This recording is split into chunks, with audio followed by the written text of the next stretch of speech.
আপনারা কি আপা এরপর না, না, না, না।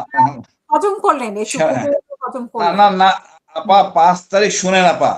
৫ তারিখে সকালবেলা আমি ক্যান্টনমেন্ট ডিমিট্রো ডিএসএস থেকে বেরোতে পারি নাই। আমাদের মেট্রো ডিএসএস কোন বুয়াকে ঢুকতে দেয় নাই জেনারেল ওয়াকার। আমার ১.৫ ঘন্টা ডিলে হয়েছে ক্যান্টনমেন্ট থেকে ডিএসএস থেকে বেরোতে। এবং বের হওয়ার পরে এই রাত সারা মহাখালী দেখলাম সব চলে যাচ্ছে। গাড়ি দিয়ে প্রোটেকশন দিয়ে চলে যাচ্ছে। আমার কথা বলেন ৫ তারিখ ৮ তারিখ যে সময়টা থাকো কি হইতো? কি হয়েছিল? এই জনগণ ছাত্ররাই ছিল। আসিফ নজরুল তো ছিলই ছাত্রদের নেতা ঢাকা ইউনিভার্সিটির। আমাদের চুপ্পু চলে গেলে কি সমস্যা থাকতো? চুপ্পু থাকাতে কি লাভ হয়েছে বলেন আমার? আমাদের একটা সরকার গঠনের দরকার ছিল, নেতৃত্বের দরকার ছিল, একটা ভাষণ দরকার ছিল। সেই ভাষণটা সেনাপ্রধান দিচ্ছেন, আমি দায়িত্ব নিচ্ছি। এবং একটা নিরপেক্ষ লোকের দরকার ছিল আমাদের। এমন কিছু হয়ে যাইতো না থাকলে, যার জন্য এত সমস্যা। ৩ দিনের জায়গায় ৭ দিন ১০ দিনের ডক্টর ইউনূস যদি একদিন আগে আসতে পারতেন, আর ১০ দিন পরে আসতে পারতো। বা ডক্টর ইউনূস না আসলেই বা কি হইতো? অন্য কেউ হইতো। কারো ছাড়া কোনো জিনিস চলে না, এই জিনিসটা ভুল। বেসিক জিনিস যে আপনি সৎ থাকেন, আপনার যদি দেশপ্রেম থাকে, যে কেউ যে কোনো দায়িত্ব পালন করতে পারবে। অবশ্যই টেকনিক্যাল বিষয়গুলি ছাড়া যেখানে দরকার আছে, এই জন্য দরকার আছে বৈঠক, আলোচনা, সমঝোতা, দেন সিদ্ধান্তে পৌঁছা। সবাই তো সব জ্ঞান থাকে না। এমন কিছু হয় নাই যার জন্য ওনাকে দিতে হবে। আমি আচ্ছা, মনে করেন আপা আরেকটা বিষয় যেটা উনি যে ৩ টা পয়েন্ট দাঁড় করেছে এই যে জামাতের আমির। উনি বলছেন যে আচ্ছা গুম খুনের ব্যাপারে বা জুলাইতে যা হয়েছে সে ব্যাপারে কিছু বলে নাই। কিন্তু মানে উনি যেই দাবি করেছেন যে শেখ হাসিনা পদত্যাগ করেছে, উনার কাছে মানে যে ৫ই আগস্টে উনি যে বক্তব্য দিয়েছেন, আবার পরবর্তীতে সাংবাদিকদেরকে উনি যে বক্তব্য দিয়েছেন সেটার সাথে পার্থক্য। তো এই পার্থক্যটা আসলে কেন করলেন উনি? পার্থক্য তো করবেনই তো আপা। এবং ৩০ এটা দিন হলো না না আপা না না আপা আপা হুম, এটা হলো ওয়াকার আর শেখ হাসিনা। ওয়াকার আর শেখ হাসিনা। প্রেসিডেন্ট এক জায়গায়, ওয়াকার আর শেখ হাসিনা আরেক জায়গায়। যা বলছে ওয়াকার উনি তাই বলছেন। এখন একটু সরে গেছে তখন বলছে না আমি তো কাগজপত্র খুঁজে পাচ্ছি না। এটি তো হয়েছে। শেখ হাসিনাকে বলবে ওয়াকার আপনি সাইন করেন। এই সাহস ওয়াকারের ছিল? বাংলাদেশে কোনো জেনারেল আছে? দুইটা জিনিস মনে রেখেন আপা।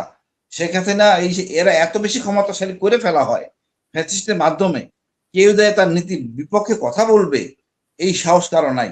ফালতু কথা বলে লাভ নাই। ওই হাসিনা কোথাও কোনো সিগনেচার করে নাই, এটাই বাস্তবতা। আর ওয়াকারের বুদ্ধিতেই উনি প্রেসিডেন্ট বলছেন।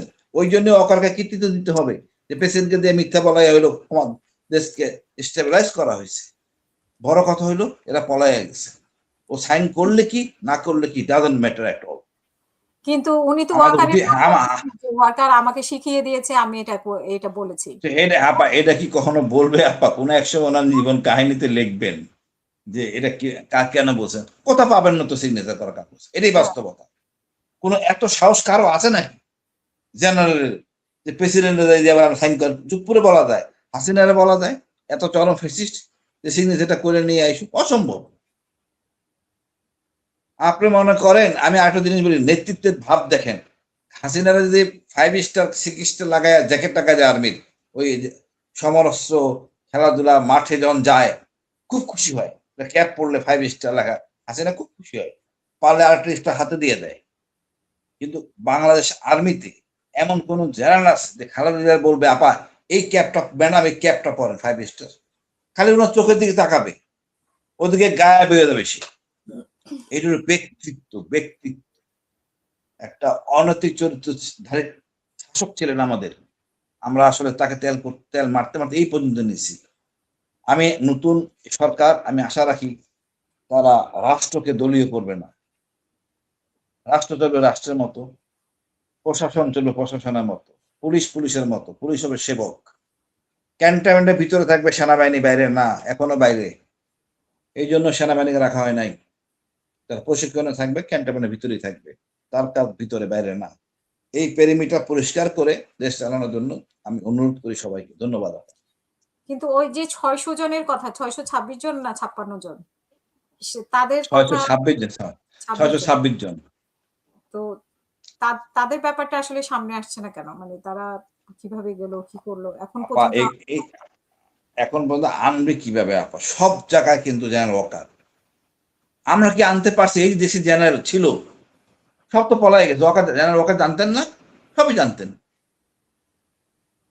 আমি চিঠি পাইনি, দেখি নাই। আরে আশ্চর্য কথা, তোমার ডিজিএফআই কেন? জেনারেল মোদী চলে গেল, উনি কি করছেন? ওনার সাথে তো ভালো সম্পর্ক, নিয়ে আসলেন নাই কেন?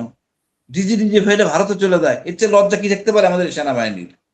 এই জেনারেল সব কটা বের করে দেওয়া উচিত, তারা যাতে না বিশ্বাস করে। ডিজিএফআই হয়েছে র্যাঙ্কটা লাগাইয়াই ভারত, কি কি এমন হলো রে ভাই, ভারত যাইতে হবে? তার যাইতে হবে কেন? তার স্টাফ অফিসার তো আছে। এমন কি ঠাকা পড়ছে আমাদের ন্যাশনাল ডিফেন্স, মানে ডিজিএফআই যাইতে হবে, অন্য কোনো লোক নাই, এনএসআই নাই? কি এমন হয়েছে আমি তো কিছু বুঝলাম না। আমি দুঃখিত, আমি মানে লজ্জিত যে আমাদের এখন আক্কল জ্ঞান হয় নাই, এখন আমাদের শিক্ষা হয় নাই। পুরো দেশ জনগণ আমরা ইন্ডিয়ান, কিন্তু ডিজিএফআই বুঝে নাই কেন? গিয়েছেন না রাষ্ট্রীয় সফরে, মানে ওনার কাজের জন্য গিয়েছেন সে ডিজিএফআই এর। উনি তো ক্ষমতায় নিলেন মাত্র, আবার কি কাজ নতুন করে পড়লো আপা? আমি আপনি জোর করে আমার মুখ দিয়ে বলাবেন, কি কাজ পড়লো ওনার? ওনার দেখতে হবে। ওনার 2 নম্বর লোক আছে, 3 নম্বর লোক আছে, সিভিলিয়ান এমপ্লয়ি আছে, তারা যাবে। এমন কি জিনিস? ওখানে আমাদের এমএসসি আছে, তারা কথা বলবে। ওনার দেখতে হবে কেন? You not suppose to face anywhere. আমরা তো সেরকম রাষ্ট্র না। গেছেন, উনি ভালো জানেন, যে জন্য গালাগালি করতেছি আমরা। ডিফেন্স মিনিস্টার তো আমাদের প্রতিরক্ষা মন্ত্রী, তারা আমার ভালো বুঝবেন কেন পাঠাইছেন, তারা পড়বে। আমি তো চাই না আমার ভাই বিতর্কিত হোক। কেন যাবে? রবি ভাই লাইক করবে না তো, নাসির ভাই লাইক করবে না। আমাদের গোয়েন্দা পাতা আমাদের ব্যক্তিগত, আমাদের জিনিস। আমি তার চেহারা তো দেখাইতে চাই না কাউকে, তার চেহারা কেউ চিরুক, আমি তো এইভাবেই তো চাইব। বাট গেছেন, যাও আপা, অসংখ্য ধন্যবাদ। অসংখ্য ধন্যবাদ, আপা।